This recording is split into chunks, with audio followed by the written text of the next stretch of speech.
Bienvenue à tous dans Tea Time, votre rendez-vous rugby.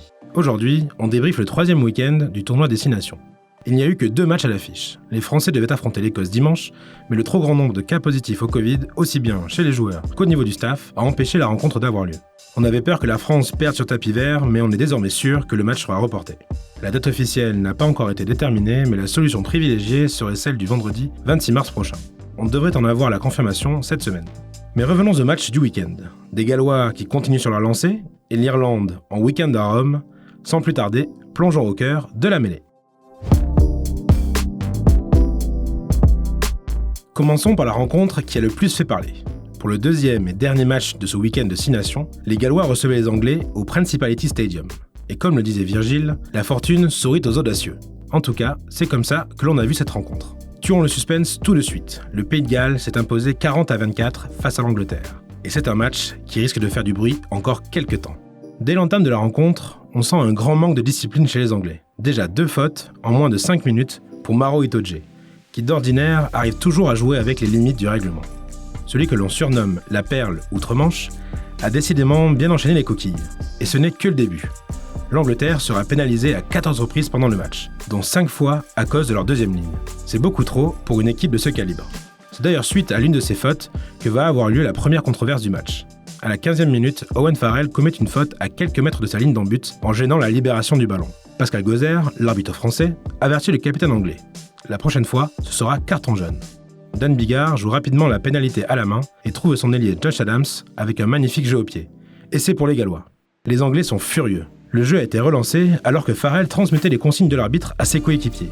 Dan Biggar, plein d'opportunisme et de malice, n'a bien sûr pas hésité à jouer rapidement et on ne peut pas lui en vouloir. Mais du côté de l'arbitrage, c'est un peu différent. C'est quand même surprenant de demander au capitaine de rassembler ses joueurs pour leur faire passer l'avertissement et ensuite de siffler la reprise du jeu avant que la défense se soit remise en place. Les Waterboys étaient même encore sur le terrain. Owen Farrell aura beau râler auprès de l'arbitre, l'essai est accordé. Et ce n'est pas la seule fois que l'arbitrage sera contesté par le camp anglais. Un quart d'heure plus tard, c'est une autre action litigieuse qui fait parler. Sur une longue séquence galloise, Adams tape au pied dans le dos de la défense du 15 de la Rose. Louis Rezamit n'arrive pas à contrôler le ballon, qui lui échappe des mains avant de rebondir sur la cuisse de Slade. Le ballon continue alors sa course vers l'embut anglais. Liam Williams le récupère et va aplatir. L'arbitre fait appel à la vidéo, mais l'essai est finalement accordé.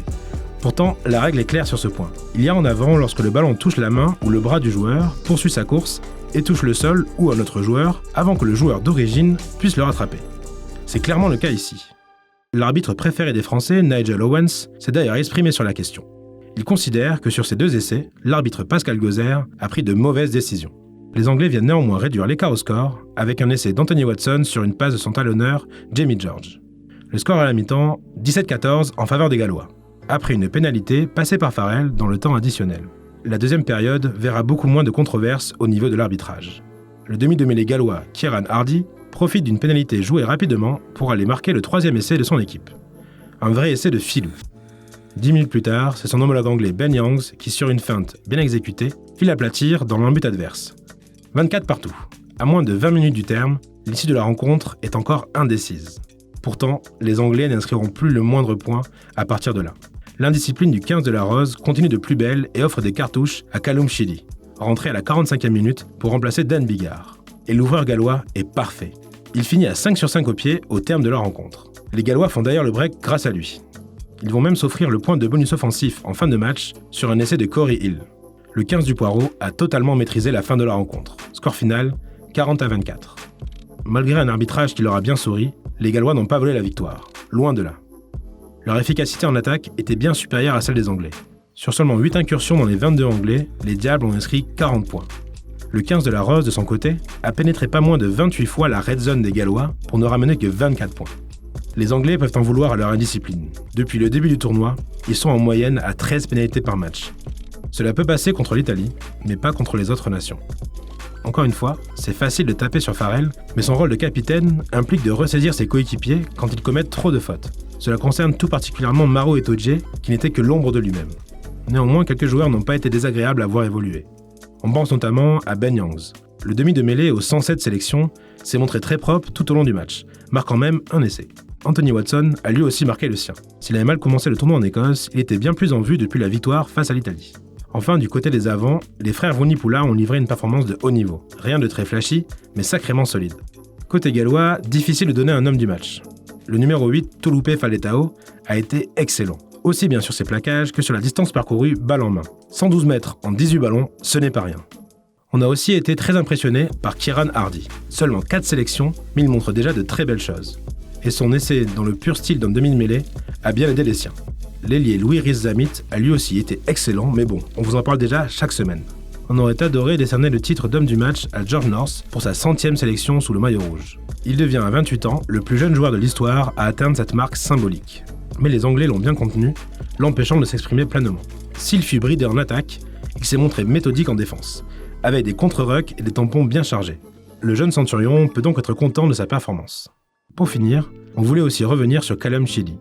Le remplaçant de Dan Biggar a livré une performance très propre, avec un jeu au pied irréprochable. Cela va être difficile de prendre la place de titulaire de Biggar, mais en tout cas, il aura fait exactement ce que l'on attend de lui. Mais peut-être que l'homme du match, l'homme qui a le plus influé sur la rencontre, n'est pas gallois. Celui qui a le plus fait parler de lui n'est pas un joueur. Il s'agit de Pascal Gauzer, l'arbitre français du match. Même si en France, on ne critique pas beaucoup sa prestation, outre-Manche, on ne parle que de lui. Pourtant, le sélectionneur anglais Eddie Jones a su rester courtois, allant même jusqu'à en rigoler. Well, if I was Wayne Peebeck, casinos aren't open, so you can't go to a casino. But if he could, I'd go to a blackjack and have a bit of a go. On aimerait d'ailleurs avoir votre opinion sur l'arbitrage. On a l'impression que les médias et les commentateurs français n'en ont que très peu parlé. N'hésitez pas à nous dire ça en commentaire. On peut se poser la question suivante aujourd'hui. Est-ce que les Gallois sont très bons ou tout simplement chanceux ? Après avoir remporté leurs 2 premiers matchs à 15 contre 14, ils viennent ce week-end à bout des Anglais avec 2 essais, disons, controversés. En tout cas, ce qui est fait. Malgré la controverse autour de ce match, il convient de rappeler que le pays de Galles a tout de même remporté la Triple Crown.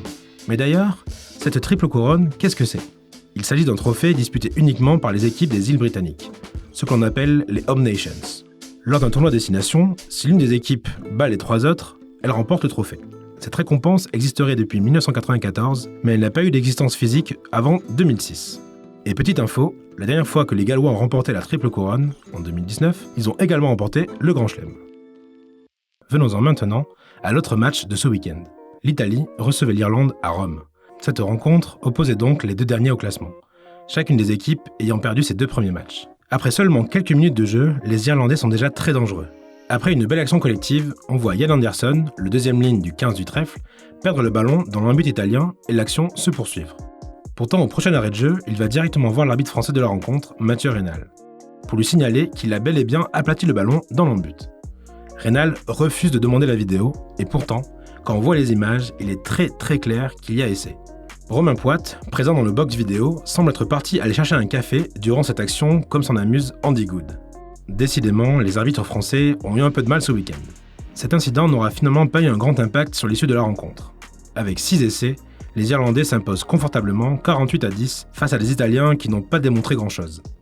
Après avoir sécurisé leur bonus offensif en début de seconde mi-temps, les Irlandais se sont un peu relâchés en attaque. Avec les 2 cartons jaunes de Ziloki puis Biggie, on aurait pu les imaginer enchaîner les essais et infliger une bien plus lourde défaite aux Italiens. Mais les hommes d'Andy Farrell ont manqué de réalisme. La squadra Azzurra a été dominée dans tous les compartiments du jeu. Avec leur demi de mêlée titulaire Stéphane Varney, blessé à l'échauffement, ils ont eu bien du mal à s'adapter à leur adversaire du jour. Pourtant, on peut tout de même revenir sur une action côté italien. Juste avant la fin de la première période, Garbisi feinte son défenseur et délivre une belle passe après contact à Johan Meyer, qui vient inscrire le seul essai de la rencontre. Sinon, pas grand-chose de plus à dire pour nos amis transalpins. Côté irlandais, on peut noter le retour de Johnny Sexton après sa commotion subie face au Pays de Galles lors de la première journée. 18 points pour lui, à 8 sur 8 au pied. Impeccable. Tagburn, décidément très en forme depuis le début du tournoi, a lui été élu homme du match. D'ailleurs, les avants irlandais ont tous livré une bonne performance. Will Connors a inscrit 2 essais pour son équipe, dont un qui a fait parler la puissance des premières lignes irlandaises avec un maul parfaitement exécuté. CJ Stander a lui aussi offert un essai au sien au retour des vestiaires, en force, comme d'habitude. C'est Keith Earl qui conclut le bal offensif irlandais pour la dernière action du match. C'est son 31e essai sous le maillot vert. Il devient ainsi le 2e meilleur marqueur du 15 du trèfle, derrière Brian O'Driscoll. Mais à 33 ans, il aura du mal à aller chercher la première place de la légende irlandaise et ses 46 réalisations. Pas grand chose à dire sur ce match, dont l'issue était bien prévisible. 30 défaites d'affilée pour les Italiens, qui se sont déjà vus infliger 139 points à l'issue des 3 premières rencontres du tournoi. Les Irlandais renouent enfin avec la victoire après des débuts difficiles, mais il ne faut pas croire que tout est réglé dans cette équipe vieillissante. Le vrai test, ce sera face à l'Écosse, le 14 mars prochain. Voilà pour ce qu'il s'est passé ce week-end. Faisons un petit point sur le classement actuel. Le Pays de Galles occupe naturellement la première place du tableau, après avoir remporté ses 3 premiers matchs.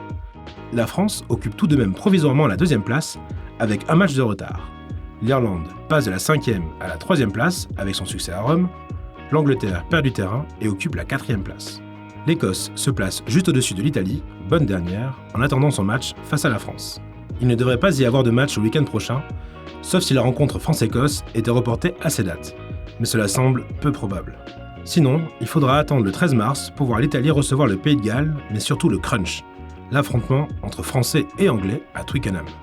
Un match que l'on attend de pied ferme. Le lendemain, l'Irlande se déplacera à Cardiff pour faire face aux redoutables Écossais.